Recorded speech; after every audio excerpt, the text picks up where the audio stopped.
அஸ்ஸலாமு அலைக்கும் வரஹ்மத்துல்லாஹி வபரகாத்துஹு. அன்பான சகோதர சகோதரிகளே, நம்மில் பலருக்கு ஒரு சந்தேகம் உண்டு. ஜின் யார், ஷைத்தான் யார்? இருவரும் ஒரே மாதிரியா, இல்லை வேறுபடுகிறார்களா? இந்த கேள்விக்கு இன்று குர்ஆன் மற்றும் ஹதீஸில் இருந்து தெளிவான விளக்கத்தை பார்க்கலாம். ஜின் என்பது அல்லாஹ் சுப்ஹானஹு வ தஆலா படைத்த ஒரு மறை உலக உயிரினம். அவர்கள் புகையில்லாத நெருப்பிலிருந்து படைக்கப்பட்டவர்கள். வஹலகல் ஜன்ன மின் மாரிஜின் மின் நாரின் ரஹ்மான்.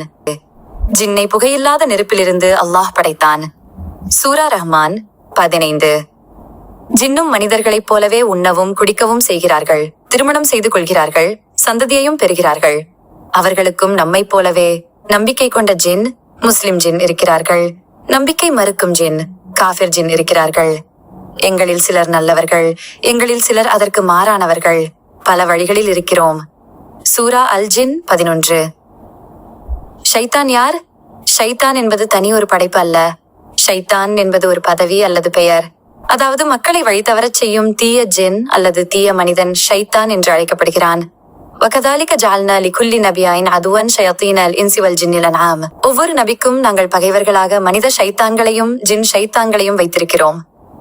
சூரா அல் அனாம் 112.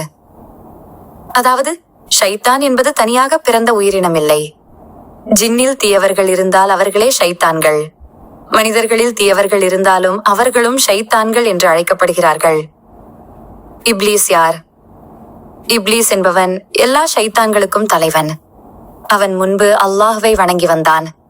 ஆனால் ஆதம் அலைஹிவஸல்லமுக்கு சஜ்தா செய்யும்படி கட்டளையிடப்பட்ட போது அகங்காரம் காட்டி மறுத்துவிட்டார்.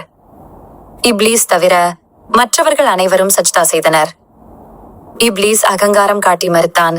அவன் காஃபிர்களில் இருந்து ஆனான். சூரா அல் பகரா 34. இப்லீஸ் ஒரு ஜின்னாக இருந்தாலும் அவனுடைய பெருமை மற்றும் திமிரால் அவன் காஃபிரானான். அதன் பிறகு அவன் மக்களை கெடுப்பதற்கே தனது வாழ்நாளை அர்ப்பணித்து விட்டான்.